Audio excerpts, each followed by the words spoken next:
दोस्तों movie start होती है एक स्क्वायरल से जिसके पास में एक अकाउंट था। वो उसे सेव करने के लिए बार बार आइस को खोद रही थी ताकि वो बात के लिए उसे बचा सके, लेकिन वो अकाउंट को कहीं भी सेव नहीं कर पाती है। इसी वजह से वो स्क्वायरल अकाउंट को काफी जोर से बर्फ में दबाती है, जिसकी वजह से बर्फ में एक क्रैक आने लगता है और वो क्रैक पूरे के पूरे माउंटेन्स को गिराने लग जाता है, जहाँ पे ये स्क्वायरल अपनी जान बचाती हुई भागती है। और तभी दो बड़े बड़े माउंटेन्स उसको ऑलमोस्ट पीसने वाले थे कि तभी वो अपना अकाउंट लेकर बच जाती है और सीधा एक माउंटेन से नीचे गिर जाती है, जहाँ पे बहुत सारे एनिमल्स इस जगह को छोड़कर दूसरी जगह पे जा रहे थे, क्योंकि यहाँ पे हर साल के जैसे एक आइस फ्लड आता है, जिसका मतलब था कि काफी ज्यादा सर्दी। सारे जानवर सर्दी से बचने के लिए किसी दूसरी जगह पे मूव कर रहे थे। जिसके बाद में हम एक मैनफर्ड नाम के एक मेहमत को देखते हैं। मैनी यहाँ बाकी एनिमल्स के साथ नहीं जाता है, बल्कि अकेला ही अपना रास्ता चुनता है। यहाँ पे दूसरे कैरेक्टर को दिखाया जाता है जो कि एक स्लॉथ था। दोस्तों हम सब जानते हैं कि स्लॉथ कितने सुस्त होते हैं, लेकिन यहाँ वाला स्लॉथ काफी एनर्जेटिक और एक्साइटेड था, जिसका नाम सिड था। सिड को पता चलता है कि सारे एनिमल्स उसे छोड़कर चले गए हैं। सिड आगे निकलने के बाद में वो दो राइनो से पंगा ले लेता है, क्योंकि वो उनका एक फ्लोर खा चुका था और इसी के साथ उनके सैलेड पे अपना पैर भी छिड़क देता है। जिसके बाद में वो दोनों राइनो उसे मारने ही वाले थे कि तभी उसके सामने मैनी आ जाता है। वो मैनी से मदद मांगता है। सिड कहता है कि प्लीज मुझे बचा लो, नहीं तो ये आज मुझे जिंदा नहीं छोड़ेंगे। इसके बाद में अब मैनी सिड की मदद करता है और उन दोनों राइनो से फाइट करता है। जिसके बाद में मैनी अपना बैलेंस नहीं संभाल पाता। इसी के साथ ही ये दोनों एक क्लिफ से नीचे गिर जाते हैं। सिड को अब उन दोनों राइनो से धमकी मिलती है कि तुम ऊपर आके तो दिखाना, फिर हम तुम्हें दिखाते हैं। डर के मारे सिड मैनी से चिपक जाता है और बोलता है कि प्लीज मुझे अपने साथ ले चलो, मैं तो बस ऐसे ही तुम्हारा ध्यान रखूंगा। लेकिन मैनी इस नए दोस्त से बिल्कुल भी खुश नहीं था। यहाँ पे सीन शिफ्ट होकर इंसानों पे जाता है, जो कि अपना छोटा सा कस्बा बनाकर रह रहे थे, जहाँ पे हमें बहुत सारे स्मेलोडॉन्स दिखाई देते हैं। इनमें से एक का नाम डिएगो था और दूसरे का नाम सूटो था। सूटो इस ग्रुप का लीडर था और वो कहता है कि हम सारे स्मेलोडॉन्स को इन इंसानों ने मार दिया है, अब हम इन्हें जिंदा नहीं रहने देंगे। देखो जरा ये छोटा बच्चा मेरे नाश्ते में कैसा रहेगा। डिएगो जाओ और इस बच्चे को मेरे लिए लेकर आओ, हम सभी तुम्हारा हाफ पीक के अंदर वेट करेंगे। दूसरी तरफ मैनी को पता था कि मौसम काफी खराब है, इसलिए वो रात में रुकने के लिए खुद के लिए अच्छा खासा इंतजाम कर लेता है। जहाँ पे सिड तो पहले ही इडियट था, उसे लगता था कि वो आग जला पाएगा, लेकिन बारिश होने की वजह से ना तो उसकी आग जलती है और गीला भी हो जाता है। पूरी रात ओले गिरते हैं और वो पूरी रात बाहर ही रह जाता है। इधर रात के अंधेरे में ये सारे स्मेलोडॉन्स इंसानों के कैंप पर अटैक कर देते हैं। यहाँ पे रहने वाले डोमेस्टिक डॉग्स और वुल्व्स इन स्मेलोडॉन्स के ऊपर भौंकते भी हैं, इसलिए सारे इंसान जाग जाते हैं और डिफेंड करने की कोशिश भी करते हैं। डिएगो यहाँ पे उस कैंप के अंदर घुस जाता है, जहाँ पे वो छोटा सा बच्चा था। उस बच्चे की माँ उस बच्चे को लेकर वहाँ से काफी दूर भाग जाती है। सारे स्मेलोडॉन यहाँ पर आदमियों को पकड़ लेते हैं। तभी डिएगो उस लेडी के पीछे भागने लगता है और कहीं जगह ना मिलने पर वो लेडी पानी के अंदर जंप कर जाती है। दूसरी तरफ मैनी और सिड बातें करते करते आगे निकल ही रहे थे कि कैसे इनके पास दोस्त है। तभी मैनी को अपने सामने वही लेडी दिखाई देती है, जो कि अपनी जान बचाने के साथ साथ अपने बेबी को पानी से बाहर धकेलती है। वो बच्चा पानी में गिरने ही वाला था कि तभी मैनी उसे पकड़ लेता है और अब सिड उसे अपनी गोद में ले लेता है। और अब जब ये लोग उसकी मॉम को देखते हैं तो वो लेडी पानी के बहाव के साथ ही बहुत दूर बह चुकी थी। मैनी उस बच्चे की परेशानी अपने सर नहीं लेना चाहता था, इसीलिए वो कहता है कि मैं तो इसे नहीं बचाने वाला। तो सिड कहता है कि अगर तुम्हें नहीं बचाना था तो फिर इसकी जान ही क्यों बचाई, जाने देते इसे। तुम्हें नहीं बचाना तो ठीक है, लेकिन मैं इस बच्चे को बचा लूंगा। और वहाँ देखो ऊपर आग जल रही है, वहाँ जरूर इसके पेरेंट्स होंगे, मैं इसे वहाँ तक पहुँचा दूंगा। मैंने देख रहा था कि क्या सिड इसकी हेल्प कर पाएगा, लेकिन वो कहाँ तक चढ़ पाता। वो माउंटेन ज्यादा बड़ा था और उसकी चढ़ाई एकदम सीधी थी। बहुत कोशिश करने के बाद भी सिड ज्यादा ऊपर नहीं पहुँच पाता और एक टाइम ऐसा आता है कि जब सिड के हाथ में से वो छोटा सा बच्चा फिसल जाता है। मैंने उसको पकड़ने ही वाला था कि तभी वहाँ पे डिएगो आगे उस बच्चे को पकड़ लेता है और डिएगो कहता है कि ये पिंक कलर की चीज मेरी है, जहाँ पे सिड और मैनी कहते हैं कि ये तुमने गलत बात बोली है, ये बच्चा हमारा है। तो डिएगो कहता है कि ये ऐसा कैसा तुम्हारा ग्रुप है। तब मैनी बोलता है कि हमारा कोई ग्रुप नहीं है, लेकिन ये बच्चा तो तुम्हारा नहीं है। यहाँ पे डिएगो बोलता है कि मैं इस बच्चे को अच्छे तरीके से जानता हूँ, इसके मम्मी पापा ज्यादा दूर नहीं गए होंगे, तुम्हें तो इंसानों के बारे में पता भी नहीं है, मैं इस बच्चे को सही सलामत पहुँचा दूंगा। लेकिन मैनी और सिड उस बच्चे को देने के लिए मना कर देते हैं और अपने साथ में ही रखते हैं। कुछ दूर आने के बाद इन्हें वही जगह मिलती है जहाँ पे सारे इंसान रुके थे। सिड बताता है कि देखो यहाँ पे आग जल रही थी, इसका मतलब वो लोग ज्यादा दूर नहीं गए होंगे। तो डिएगो बोलता है कि तुम्हें क्या पता ट्रैकिंग के बारे में, ट्रैकिंग कितनी हार्ड होती है, इवन तुम्हें तो यहाँ के रास्ते तक नहीं पता। मैं तुम्हें फिर से कहता हूँ कि ये बच्चा मुझे दे दो, मैं इंसानों के पास इसे बिल्कुल सेफली पहुंचा दूंगा। लेकिन मैनी को डिएगो पे बिल्कुल भी बिलीव नहीं था और वो कहता है कि हम इसकी मदद खुद कर सकते हैं और अगर तुम्हें हमारी मदद करनी ही है तो हमें रास्ता दिखाओ। सिड यहाँ पे डिएगो को बहुत चढ़ा चुका था, लेकिन अब जब सिड को पता चलता है कि डिएगो भी उनके साथ ही चलने वाला है तो सिड तो बुरी तरह से डर जाता है और मैनी के बिल्कुल पास आ जाता है। डिएगो यहाँ पर मैनी और सिड को गलत रास्ता बताता है, वो उन्हें हाफ पी की तरफ लेके जाने लगता है जहाँ पे बाकी सारे स्मेलोडॉन्स थे और ये छोटा सा बच्चा था जिसे काफी भूख भी लग रही थी, जो कि जोर जोर से रोने लग जाता है। यहाँ पे मैनी और डिएगो कहते हैं कि जरूर इसने इंसानों वाले कपड़े पहने होंगे, तो तुम जरा चेक करो। सिड उसके बाद में छोटे बच्चे का डायपर चेंज करता है जो कि सीधा उड़ के मैनी के सर पे आके गिरता है, लेकिन ये बच्चा तो अभी भी चुप नहीं हो रहा था, जिसे चुप कराने के लिए ये लोग गेम खेलने लगते हैं। डिएगो जो कि वाइल्ड एनिमल्स में से था वो भी उस बच्चे को खाता नहीं है बल्कि रोते हुए बच्चे को चुप कराने लगता है। तभी यहाँ पे सिड को एक वाटरमेलन दिखाई देता है। सिड जब उस वाटरमेलन को लेने के लिए जाता है तो वहाँ डोगो बर्ड्स मिल जाती हैं। यहाँ पे ये डोगो बर्ड्स अपने फूड को कलेक्ट करके रख रही थी ताकि आने वाले विंटर सीजन के अंदर इन्हें खाना ढूंढने की जरूरत ना पड़े। अब इन सभी के दरमियान फाइट होना शुरू हो जाती है। यहाँ पे ये डोगो बर्ड्स एक भी वाटरमेलन शेयर नहीं करती हैं। इसी की वजह से एक के बाद एक खुद ही की बेवकूफी की वजह से वाटरमेलन भी गिर जाते हैं। इसी के साथ में ये बर्ड भी माउंटेन से नीचे गिरने लग जाती हैं। आखिरकार काफी मेहनत के बाद सिड को एक वाटरमेलन मिल ही जाता है, जिसके बाद में ये छोटा बच्चा उसे खा के रोना चुप कर जाता है। अब काफी रात हो चुकी थी जहाँ पे ये सारे एनिमल्स रुकने के बारे में सोचते हैं। मैनी को पूरा यकीन था कि डिएगो रात में जरूर कुछ न कुछ करेगा, इसी वजह से वो उस छोटे बच्चे को अपने से बिल्कुल भी अलग नहीं करता। वहीं पे सिड अब भूखा था और भूखे रहने की वजह से उसे नींद ही नहीं आती है। रात होने पे जब मैनी की आंख लग जाती है तो डिएगो उस छोटे बच्चे को उठाने वाला था, लेकिन तभी उसे कुछ आवाजें आने लगती हैं। डिएगो जब जाके देखता है तो वहाँ पे उसके बाकी दोस्त थे। तो डिएगो बोलता है कि अभी हम इस बच्चे को कुछ नहीं करेंगे, तुम जाके सूटो को बता दो कि मैं बच्चे के साथ एक हाथी भी लेकर आ रहा हूँ। हम सभी लोगों की अच्छी खासी पार्टी होगी। हम सभी को अगर हाथी के ऊपर अटैक करना है तो एक साथ करना पड़ेगा। जिसके बाद में ये दोनों स्माइलोडॉन भी मान जाते हैं और पूरे ग्रुप को इन्फॉर्म करने के लिए निकल पड़ते हैं। अगली सुबह हम देखते हैं कि डिएगो और मैनी दोनों को ही बच्चा नहीं मिलता है, बल्कि ये बच्चा तो सिड के पास था जो कि हॉट वाटर के अंदर बैठा था। सिड यहाँ पे दो फीमेल स्लॉट को बताता है कि कैसे उसने इस बच्चे की जान बचाई। जिसके बाद में मैनी आके इस छोटे से बच्चे को अपने साथ ले जाता है और कहता है कि अब हमें यहाँ से आगे निकलना है। मैनी को पता चलता है कि ये छोटा बच्चा तो बिल्कुल भी नहीं डरता और बहुत ही ज्यादा ब्रेव है। इधर सिड जब वापस से अपना बाथ लेने के लिए जाने वाला था तो वहाँ पे उसे वो पुराने दो राइनोस मिल जाते हैं जो कि उसकी जान के पीछे पड़े थे। तभी वो आगे डिएगो को बोलता है कि प्लीज प्लीज मेरी मदद करो, ऐसा बिहेव करो कि जैसे मैं मारा गया हूँ। लेकिन डिएगो उसकी मदद नहीं करता तो सिड डिएगो को जोर से किक मारता है तो डिएगो गुस्से में आके उसकी गर्दन पकड़ लेता है, जहाँ पे इन दोनों राइनोस को लगता है कि सिड तो मारा गया और आज तो ये डिएगो का खाना बन चुका है। अब ये सभी लोग आगे की तरफ निकलते हैं जहाँ पे बीच रास्ते के अंदर एक बहुत बड़ी सी रिवर थी जो कि फ्रीज हो चुकी थी। इसी के अंदर ये खेलना शुरू करते हैं। वो छोटा सा बच्चा भी यहाँ पे बहुत ज्यादा इंजॉय करता है। यहाँ पे वो स्क्वायरल भी दिखाई देती है जो कि अभी भी अपने अकाउंट के साथ ही घूम रही थी। मैंने यहाँ पे उसे रास्ता पूछता है कि क्या तुम्हें यहाँ इंसानों के आने के बारे में पता है। तो ये स्क्वायरल यहाँ पे स्मेलोडॉन के ग्रुप के बारे में बताने की कोशिश करती है। ये सारे स्मेलोडॉन यहाँ से ही निकले थे। डिएगो को पता चलता है कि अगर मैनी को पता चल गया कि मैंने उनके लिए एक ट्रैप बना रखा है तो बहुत बड़ी मुश्किल हो जाएगी। इसीलिए डिएगो उस कैरल को उठा के बहुत दूर फेंक देता है। अब ये लोग आगे की तरफ बढ़ते हैं जहाँ पे डिएगो को इंसानों के बारे में पता चल चुका था, लेकिन फिर भी वो मैनी और सिड से बोलता है कि हम एक शॉर्टकट से चलते हैं। तो मैनी कहता है कि ये शॉर्टकट क्या होता है। तभी डिएगो कहता है कि इसी माउंटेन पर ही तो रहता हूँ मैं। शॉर्टकट का मतलब होता है कि हम वहाँ जल्दी पहुँच सकते हैं। अगली तरफ वहाँ इंसान हमें जल्द मिल जाएंगे और अगर हम यहाँ से नहीं गए तो फिर इंसान आगे की तरफ निकल जाएंगे जहाँ उन्हें ढूंढना बहुत मुश्किल हो जाएगा। जहाँ पे मैनी और सिड डिएगो की बात मान के एक शॉर्टकट ले लेते हैं। ये एक ऐसी केव थी जिसका एक दरवाजा बंद हो जाता है बड़े बड़े से आइस स्टोन गिरने के बाद में। सिड यहाँ पे देखता है कि बहुत सारे एनिमल्स यहाँ पे फ्रीज हो चुके हैं। तभी यहाँ पे वो छोटा सा बच्चा आगे बढ़ता है और सीधा एक स्लाइड पे निकल जाता है। स्लाइड पे जाने की वजह से वो नीचे गिरने लग जाता है, जिसके बाद में डिएगो, मैनी और सिड उसको पकड़ने के लिए वो भी स्लाइड पे जाने लगते हैं। इनकी स्लाइड एक के बाद एक बढ़ती ही जा रही थी, जिसके बाद ये छोटा बच्चा तो बाहर निकल जाता है, लेकिन वो तीनों अभी भी स्लाइड पे गोल गोल ही घूम रहे थे। स्लाइड टूटने के बाद में ये सारे सीधा एक वाल के अंदर जाके घुसते हैं। अब इन्हें एक ऐसी केव मिलती है जहाँ पे काफी पुरानी पेंटिंग्स बना रखी थी। सिड को यहाँ पे अपनी फैमिली दिखती है और इसी के साथ में सिड को एक एलिफेंट फैमिली भी दिखाई देती है। यहाँ पे सिड मैनी को बताता है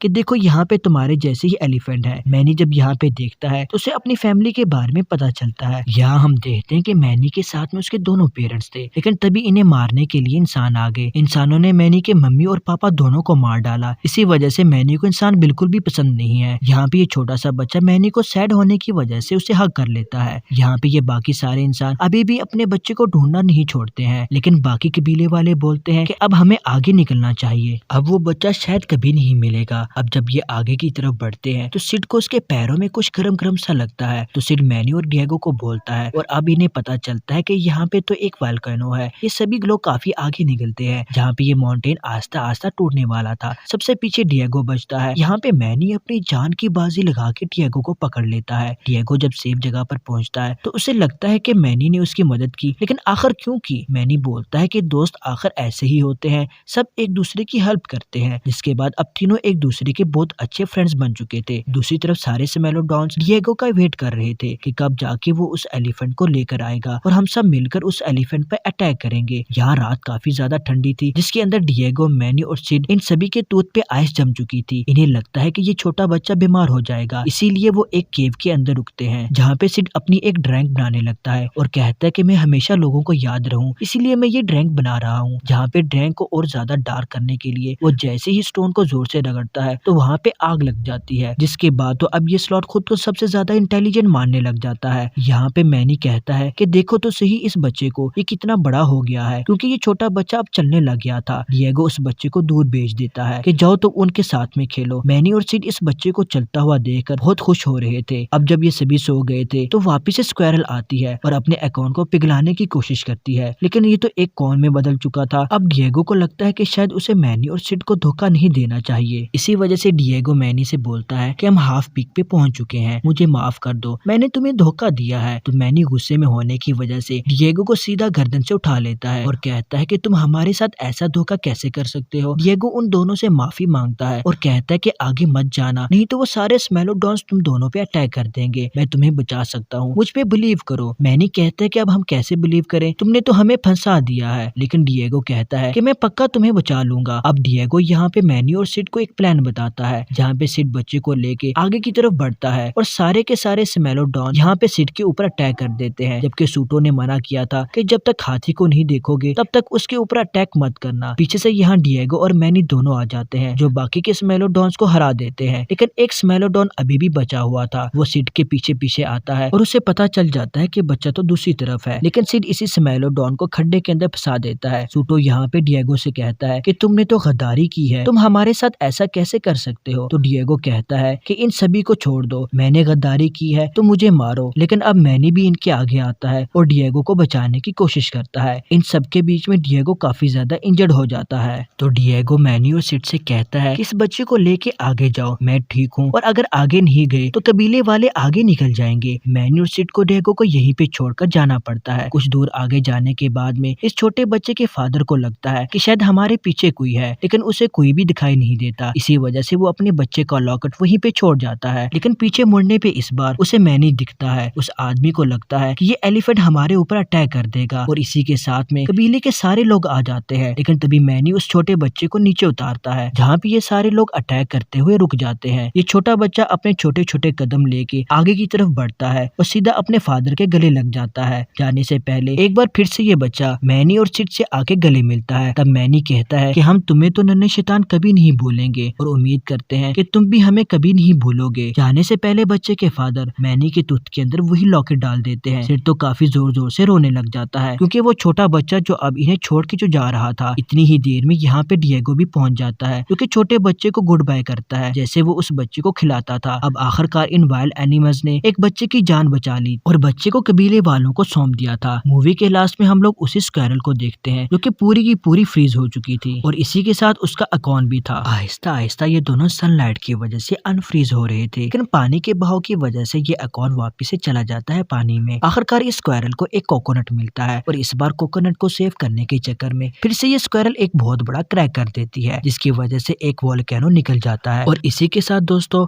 हमारी आज की मूवी का फर्स्ट पार्ट यहीं पे खत्म हो जाता है। तो आप सभी को ये मूवी कैसी लगी जरूर कमेंट करके बताएं और मिलते हैं आपसे इसी मूवी के सेकंड पार्ट में। तब तक के लिए गुड बाय।